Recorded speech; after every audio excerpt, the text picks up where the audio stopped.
Hi, I'm Judy Mudd. Today's art tip is about using black and white in your watercolor painting. The old school is that you don't use black and you don't use white ever in watercolor paintings, but that is old school. Most of your, or many at least, of your most finest artists today in watercolor will use a little bit of white or use a little bit of black in their paintings. John Singer Sargent even used white in his paintings. So it gets down to what works best with your techniques and your style of painting. And if it works, then by all means, use them. So let's talk a little bit about white. I'm talking about Chinese white watercolor or white gouache. They're both opaque. They both can be used interchangeably. Why would you want to use white instead of either retaining the whites or trying to mask out whites? Well, some people don't like the look of masking. It does leave hard edges that you have to deal with, and so sometimes just doesn't work in a painting. Sometimes you can't use masking for the kind of effect that you're looking for, and so they just prefer not to use any kind of masking or any wax resist or anything like that because it just doesn't work with what they're painting. Why would you want to use a little white in your palette? I use white to tint colors. If I want an opaque pink or I want an opaque blue and don't have anything like that, you can find a few things that are already tinted with white. Say a Naples yellow has a little white in it, so does I think the lavender that I think Holbein makes that. They're both already tinted with white, but if you have white on hand, you can tint your own colors. So I use it as a tint sometimes. Sometimes you want it because it's opaque. Opaque can come forward, especially in a mostly transparent painting. Sometimes the opacity actually makes the other paints look more transparent. So the opaque can make it come forward in a painting, and maybe you want that three-dimensional quality that you get when you use a little bit of white paint. Some examples would be try to get back some highlights that you lost when you were painting. Highlights on people's shoulders, highlights on wires, highlights that you just lost when you were trying to do a large wash in painting. Peeling paint, like on a fence post or a door that's aged. Again, and you might want to use it for some flowers in a field that are close against a dark background. That would be very difficult to retain when you started to do your painting. Maybe you just forgot to leave those out and you realize at the end of a painting it's a beautiful painting, except if it just had a few more highlights it would work. And I'm not one to scratch out the highlights. Some people like to just scratch the paint off. I don't like those hard edges either. So sometimes I'll just use some opaque color, and I like those effects much better with my painting. Another way to use a little bit of a white or a tinted color with white is to get back some smoke that you may have lost. Most of the time I can lift out the paints to get smoke, but if I don't have enough, then I may want to add just a little bit of hint of white. Most of the time you can't even tell it's on there. The last thing I use opaque color for is to sign my name. And sometimes, like I have a really dark foreground, and the only thing I could do would be to make an even darker name, and it's not going to show up. So what I'll do is I'll take just a little bit of white and tint a color, and that way when I paint my name on there, you can actually see it. And usually I do it only when it works with the painting itself. I have an example behind here of me using a little bit of that. You can see here that I've signed my name with just a little opaque, well, I guess you would call that lavender or something like that.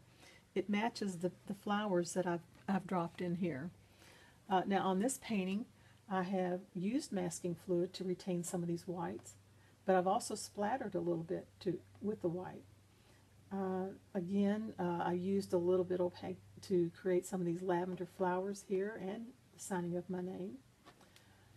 And here on this the wires, these were masked out, but this one here is just a real thin one. It's just with a little bit of gouache, a little dot here, is with gouache. Most of these are masking, but some of those are with gouache, and it's just to enhance what I already put down, and it really blends in with it. I didn't want it to conflict with the rest of the painting. Now these sun rays here, light rays, those are not used with any kind of masking or white gouache. It is simply lifted out.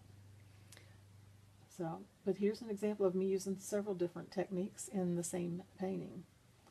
Okay, so let's talk about blacks. I use neutral tint and I use lamp black.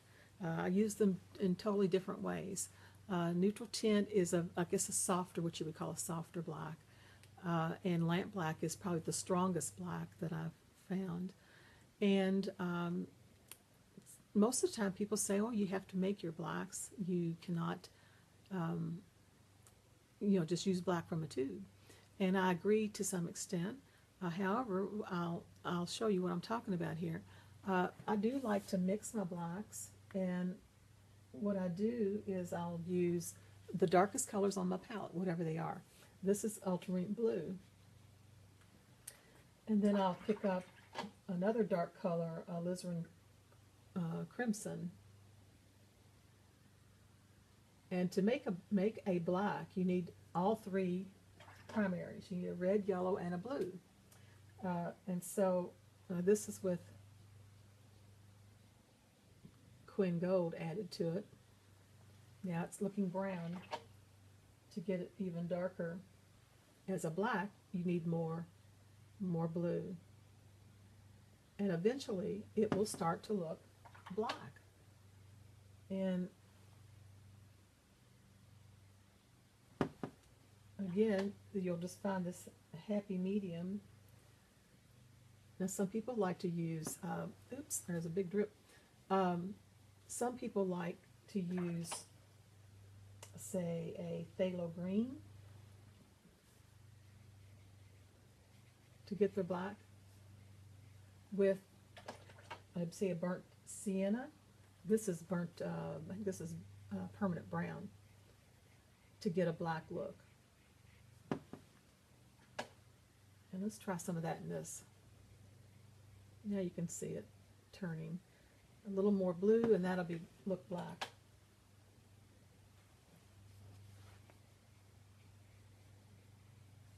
So those are the traditional ways of making some really dark darks.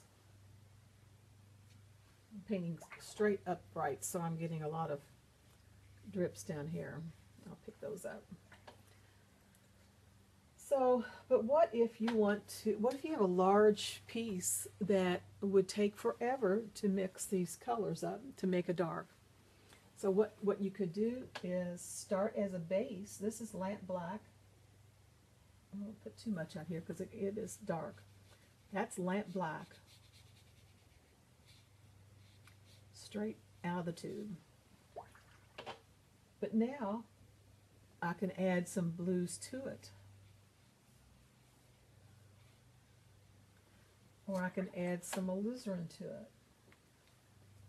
And I don't have to do nearly as much mixing to get a dark result as I do with doing these.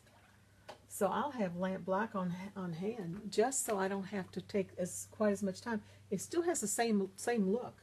I mean, I could do the same thing and add just a little bit of the phthalo green to it if I want that look to it. But I don't have to mix as much. I don't have to come back and keep mixing and mixing and mixing.